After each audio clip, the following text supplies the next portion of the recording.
Subscribe the channel and press the bell icon for latest updates. Calcutta ইউনিভার্সিটির semester 3 English general paper. আজকে এই পেপারটা নিয়ে প্রবাবল ইম্পর্ট্যান্ট কোয়েশ্চেন্স দেখো ওপরে লেখা আছে। কিছু ইম্পর্ট্যান্ট কোয়েশ্চেন্স নিয়ে আলোচনা করে দিচ্ছি ইংলিশ জেনারেল পেপারে। তোমরা এটা নিশ্চয়ই জানো যে অন্যান্য সাবজেক্টের মতো ইংলিশটা তো লিটারেচার সাবজেক্ট, তো এক্স্যাক্ট প্রশ্ন পাবেই বা আমি এক্স্যাক্ট কোয়েশ্চেন তোমাদের বলে দিলাম সেই রকমই প্রশ্ন আসবে এমন কিন্তু আশা করাটা ভুল। তার কারণ লিটারেচার সাবজেক্টে কোয়েশ্চেন ঘুরিয়ে আসতেই পারে, সেম কোয়েশ্চেন সেম জিনিস কিন্তু প্রশ্নটা একটু ঘুরিয়ে এলো, তখন তোমরা এরকম তোমাদের মনে হতে পারে যে এই প্রশ্নটা তো দেখিনি, প্রশ্নটা কিন্তু একই রয়েছে, শুধু ভাষাটা ঘুরিয়ে দেওয়া হয়েছে। তো সেই হিসেবে আমাদের কাছে যে টেক্সটগুলো আছে সেই টেক্সটের ওপর বেস করে কিছু ইম্পর্ট্যান্ট কোয়েশ্চেন তৈরি করে আমি দেওয়ার চেষ্টা করলাম। দেখো তোমাদের সামনেই পরীক্ষা, আশা করি তোমরা এর মধ্যে থেকে কমন পাবে এবং তোমাদের কিছুটা হলেও হেল্প হবে। তো দেখো প্রথম যে টেক্সটটা আমি নিয়েছি সেটা হচ্ছে আমার জীবন। আমার জীবন থেকে যে প্রশ্নগুলো জেনারেলি ঘুরিয়ে ফিরিয়ে আসে সেই প্রশ্নগুলোই আমি এখানে রেখেছি এবং সেটা তোমরা দেখতেই পাচ্ছ। প্রথমটা হচ্ছে consider the women's issues raised by Rassundari Debi in Amar Jiban. Second question, analyse the text Amar Jiban as a feminist narrative. Third question, comment on the literary contribution with reference to Amar Jiban.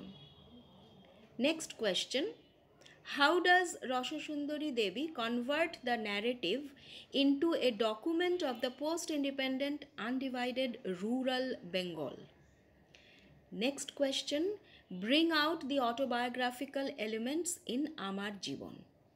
তাহলে একটা দুটো তিনটে চারটে পাঁচটা প্রশ্ন আমরা পাচ্ছি আমার জীবন থেকে এবং লং কোয়েশ্চেনের জন্য মোটামুটি পুরো টেক্সটটা এর মধ্যে কভার হয়ে যাচ্ছে। পরের টেক্সট হচ্ছে সুলতানাস ড্রিম। তাতে প্রথম প্রশ্ন হচ্ছে ডেসক্রাইব লেডি ল্যান্ড অ্যাজ শোন in Sultana's dream. Next, justify Sultana's dream as a narrative ascertaining the concept of utopia.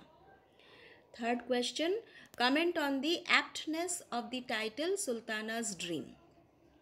Next question, can Sultana's Dream be considered as a specimen of science fiction? এই যে 4 নম্বর প্রশ্নটা রয়েছে এই প্রশ্নটা সম্ভাব্য যে উত্তর তোমরা লিখবে সুলতানাস ড্রিম থেকে সেখানে কিন্তু সায়েন্স ফিকশন হিসেবে টোটাল টেক্সটটা কীরকমভাবে আমাদের সামনে প্রেজেন্টেড হয়েছে সেইটার একটা আলোচনা প্রত্যেকটা উত্তরের মধ্যে থাকলে ভালো হয়, তাহলে জিনিসটা অন্যরকম মাত্রা পাবে। কেমন? নেক্সট আমরা চলে যাচ্ছি পোয়েট্রি সেকশনে। আপহিল কবিতা, what is the metaphorical implication of the title of the poem Uphill? Next question, central theme of the poem Uphill. তারপরের প্রশ্ন হচ্ছে comment on the last question asked by the traveller. তারপরের প্রশ্ন, bring out the philosophical implication of the poem Uphill. Next poem Palanquin Bearers. প্রশ্ন হচ্ছে comment on the various comparisons the poet Sarojini Naidu has used in her poem Palanquin বেয়ারার্স। পরের প্রশ্ন, marriage and it's new chapters are the subjects/theme of the song sung by the palanquin bearers. Comment. পরের প্রশ্ন, how does Naidu bring in the natural elements in the poem through the song by the bearers? Next question, palanquin bearers celebrates the colorfulness and happiness of the bride. How? পুরো কবিতাটা এই চারটে প্রশ্নের মধ্যে তোমাদের covered হয়ে যাচ্ছে, তোমরা দেখে নিতে পারবে। পরের কবিতায় চলে যাচ্ছি, I cannot live with you. Question, discuss Dickinson's feelings about love, religion and death in I cannot live with you. Next question, is the poem I cannot live with you a poem of rejection or love? Justify. পরের প্রশ্ন, is the speaker in this poem refusing to proposal for marriage? What are her reasons? Next question, consider the poem as a feminist narrative. তাহলে তোমরা দেখতে পাচ্ছ I cannot live with you কবিতাটার যে কটা প্রশ্ন আমি দিয়েছি পুরো কবিতাটা কভার হয়ে যাচ্ছে তাতে। নেক্সট কোয়েশ্চেন আমরা নেব হাউ ডু আই লাভ দি এই কবিতা থেকে। প্রশ্ন হচ্ছে how does Elizabeth Browning express the power of love in a poem how do I love the. Next question, would you consider the poem an exaggeration of love expression? Comment. Last question, give the central idea of the poem how do I love thee. এই তিনটে প্রশ্ন তোমরা এই পুরো কবিতাটার জন্য এই তিনটে প্রশ্ন কভার করে যাচ্ছে প্রশ্নতে। তো এই ছিল তোমাদের প্রবাবল ইম্পর্ট্যান্ট কোয়েশ্চেন্স, যেটা আমি প্রথমেই বলেছি যেহেতু আমরা লিটারেচার সাবজেক্ট নিয়ে ডিল করছি, সুতরাং এক্স্যাক্ট প্রশ্ন সবসময় আমরা নাও পেতে পারি। এই জায়গাতে তোমরা কনসিডার করে দেখবে যে প্রশ্ন একই থাকছে, শুধু হয়তো ভাষাটা বদলে গেল। এটা আমি প্রথমেও বলেছি তোমাদের, এখনও বলছি, এইগুলোই হচ্ছে প্রবাবল ইম্পর্ট্যান্ট কোয়েশ্চেন্স। তোমরা যদি এগুলো কনসিডার করে ভালো করে দেখে যাও, পড়ে যাও, আশা করি এর মধ্যে থেকে তোমরা কমন পাবে এবং লিখে আসতে পারবে। আচ্ছা দেখো, I cannot live with you কবিতাটার যে প্রথম প্রশ্নটা আছে, first question, discuss Dickinson's feelings about love, religion and death in I cannot live with you. এটার একটা উত্তর আমি তোমাদের দিয়ে দিচ্ছি। Love and separation are the two very inseparable aspects of the process. Having a strong influence of the metaphysical school of poetry, she brings in easily association of religious imagery with love in her poetic expression.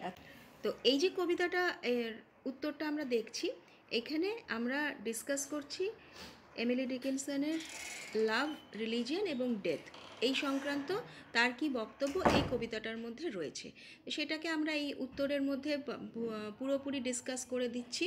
এবং প্রত্যেকটা aspect যেরকম লাভ, religion, death তিনটে আলাদা আলাদা করে ধরে নিয়ে আমরা উত্তরটা এক একটা প্যারাগ্রাফে আমরা উত্তরটা তৈরি করছি। তোমরাও এইভাবে লিখে আসতে পারবে।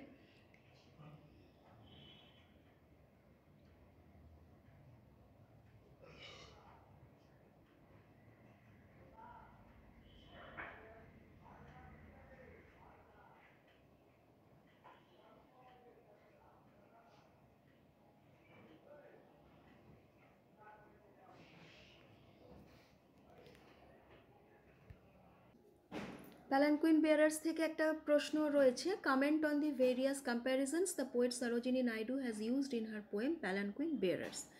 তো তোমরা পড়ার সময় নিশ্চয়ই দেখেছো প্যালানকুইন বেয়ারার্সে কবি কিভাবে বিভিন্ন জিনিসের সঙ্গে পালকি বাহক যারা তাদের যে গানটা, সেই গানের মধ্যে তারা কি কি তুলনা করছে, হোয়াট আর দ্য কম্প্যারিজনস, সেটা এখানে দেওয়া আছে। আমরা উত্তরের মধ্যে বিভিন্ন ছোট ছোট প্যারাগ্রাফ করে সেইভাবেই লিখব যে কি কীভাবে বা কিসের কিসের সাথে কোন কোন জিনিসের সঙ্গে পোয়েট তুলনা টানছেন এবং এই তুলনাগুলো কত সুন্দরভাবে ন্যাচারাল এলিমেন্টসের সঙ্গে মিলিয়ে দেওয়া হয়েছে এবং পুরো নেচার অর্থাৎ আমাদের চারপাশের যে প্রকৃতি, সেই প্রকৃতির থেকে তুলনাগুলো টেনে এখানে দেওয়া হয়েছে। প্যালানকুইন বেয়ারার্সের উত্তরটা তোমরা দেখে নাও।